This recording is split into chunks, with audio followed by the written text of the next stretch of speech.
क्या भारत में अब SC ST OBC को रिजर्वेशन नहीं मिलेगा या रिजर्वेशन खत्म हो गया? सुप्रीम कोर्ट में जो वर्डिक्ट आया है उस वर्डिक्ट के हिसाब से क्या अब रिजर्वेशन आने वाले टाइम में खत्म हो जाएगा? ये सारी चीजें ना हर किसी के दिमाग में आ रही है क्योंकि पिछले 2 दिनों से यूट्यूब्स भरी हुई है, थंबनेल्स भी यही है। अब नहीं मिलेगा SC ST OBC को रिजर्वेशन। SC ST OBC जो है वो जनरल की सीट नहीं ले सकते। न्यूज चैनल वाले भरे पड़े हैं इस तरीके से बताते हुए। अब इस पूरे मामले में है क्या, इसकी शुरुआत कैसे होती है, बैकग्राउंड क्या है, डिसीजन क्या है, उसको इंटरप्रेट किस तरीके से किया जा रहा है, तो इसकी बात करें ना अगर अपने, तो ये केस है, ये केस जुड़ा हुआ है एक रिक्रूटमेंट से, कांस्टेबल की रिक्रूटमेंट से। RPF वर्सेस वर्सेस प्रेमचंद, इस तरह से केस है। मतलब ये होता क्या है, इंडिया में जब भी कोई रिक्रूटमेंट निकलती है, चाहे वो सेंट्रल लेवल की है चाहे वो स्टेट लेवल की है, उसमें दो तरह की वैकेंसीज होती है। एक वैकेंसी जो होती है अनरिजर्व, जिसे हम बोलते हैं जनरल की सीट्स। एक वैकेंसी होती है रिजर्व, जिसे हम बोलते हैं ना कोटे के हिसाब से, SC Kota, ST Kota, OBC Kota या फिर वीडो कोटा, इस तरीके से।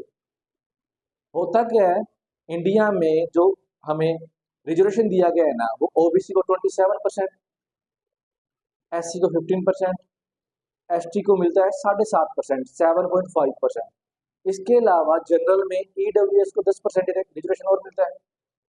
तो इसको ना देखे ना तो अपने बात करते हैं पूरे केस की। एक वैकेंसी निकलती है या रिक्रूटमेंट निकलती है कांस्टेबल की, उस कांस्टेबल की वैकेंसी में कुछ कैंडिडेट क्या करते हैं, फॉर्म फिल करते हैं OBC कोटे के अंदर।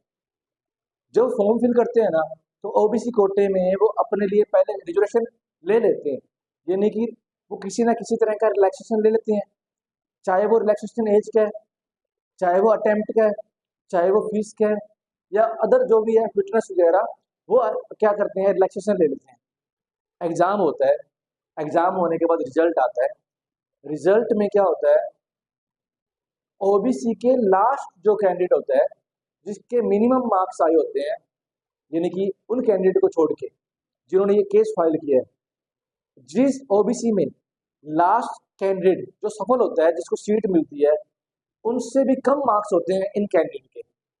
लेकिन जनरल में क्या होता है, जनरल में जो कैंडिडेट है जिसके सबसे कम स्कोर है, जिसको जॉब मिली हुई है, उससे ज्यादा मार्क्स होते हैं इनके। ये जाके हाई कोर्ट में केस करते हैं। हाई कोर्ट में केस करते हैं तो शायद त्रिपुरा हाई कोर्ट या हाई कोर्ट का नाम मेंशन नहीं है, तो हाई कोर्ट ये डिसीजन देता है, भाई आप इन कैंडिडेट को कंसीडर करो और जनरल की सीट में जॉब दो।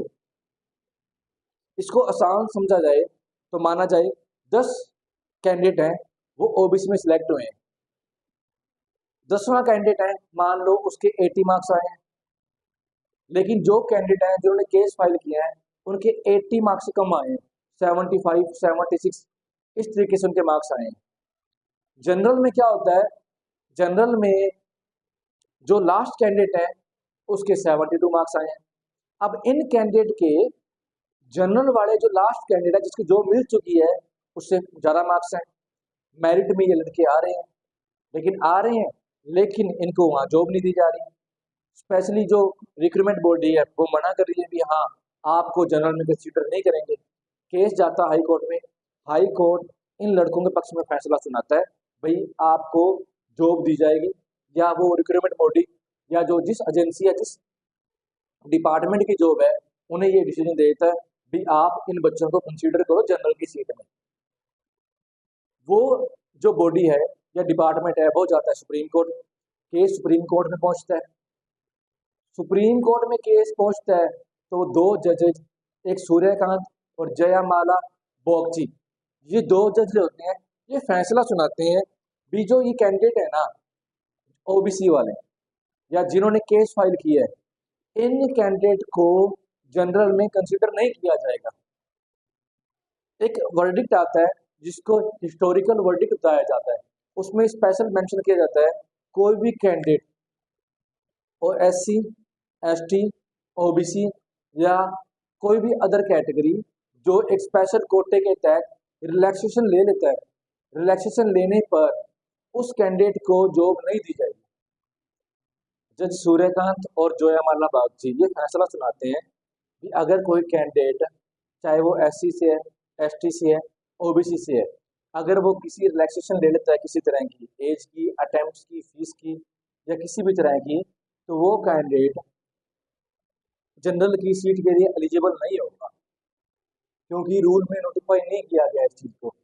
हालांकि जब ये फॉर्म फिल किए गए थे, उसका नोटिफिकेशन निकाला गया था, उसमें स्पेशली मेंशन किया कर दिया गया था भाई, अगर कोई कैंडिडेट ये छूट ले रहा है तो उसको जनरल की सीट के लिए एलिजिबल नहीं माना जाएगा।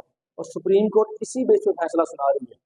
अगर रूल परमिट करते हैं तो कैंडिडेट क्या है, जनरल की सीट में जा सकता है। मोस्टली इंडिया में क्या होता है या स्टेटों में क्या होता है, बहुत सी सीट्स के ऊपर जो अगर एग्जाम होते हैं तो एससी एसटी या ओबीसी कैंडिडेट अगर वो जनरल की सीट को पार कर जाए तो वो जनरल की सीट ले लेता है। क्यों? वहाँ पे रूल परमिट करते हैं। कुछ वैकेंसी ऐसी है या कुछ नोटिफिकेशन गवर्नमेंट ऐसे निकालती है जहाँ वो स्पेशली मेंशन कर देती है, रूल मेंशन कर देती है भाई, रिलैक्सेशन लेने वाला कैंडिडेट जनरल के लिए एलिजिबल नहीं होगा। इस तरीके से इस जो एग्जाम में क्या हुआ था, रूल्स स्पेशली मेंशन किए गए थे, नोटिफाई किया गया था भाई रिलैक्सेशन लेने वाले कैंडिडेट को जनरल में एलिजिबल नहीं माना जाएगा, और सुप्रीम कोर्ट ने इसी बेस पे फैसला सुनाया। तो अब देखा जाए ना, तो रिजर्वेशन कहीं खत्म नहीं हुआ, अभी भी एससी एसटी ओबीसी के कैंडिडेट जनरल की सीट्स ले सकते हैं अगर वो मेरिट पार करते हैं तो। हुआ हाँ, इन फ्यूचर इस फैसले का इम्पैक्ट पड़ सकता है जब रूल्स में, नोटिफिकेशन में ये मेंशन कर दिया जाएगा कि जिन कैंडिडेट ने रिलैक्सेशन ले लिया उनको जनरल नहीं माना जाएगा। अब देखा जाए, इंडिया में कॉन्स्टिट्यूशन में दो आर्टिकल हैं, एक है आर्टिकल नंबर 15 और एक है आर्टिकल नंबर 16। ये दोनों इक्वालिटी से जुड़े हैं। आर्टिकल 15 ये कहता है भी राज्य है, स्टेट किसी भी नागरिक को किसी धर्म का है, वंश का है, नस्ल, लिंग, जाति, उसके आधार पर शिक्षण संस्थाओं में भेदभाव नहीं करेगा।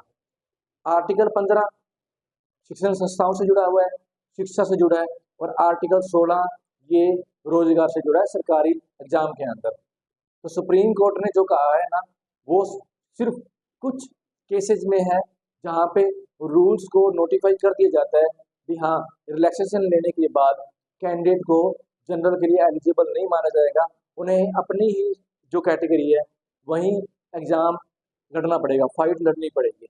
होता क्या है, मोस्टली एससी एसटी ओबीसी वाले एग्ज़ाम देते हैं, मेरिट में अगर वो जनरल की कैटेगरी को पार कर लेते हैं तो उन्हें जनरल की सीट मिल जाती है, और अगर नहीं कर पाते तो नॉर्मली अपनी कैटेगरी में जाना पड़ता है।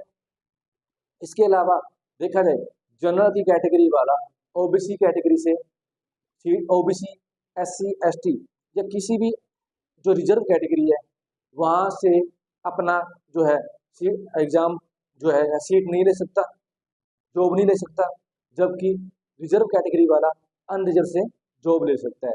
तो पूरा का पूरा प्रोसेस जो है ना, वो सिर्फ इस मामले में है जो सुप्रीम कोर्ट जाता है, या शायद जो एक particular RPF versus Ramchandra Gupta का केस है, रामचंद्र गुप्ता का जो केस है उससे रिलेट करता है। ठीक है ना, चलो करो फाइनल।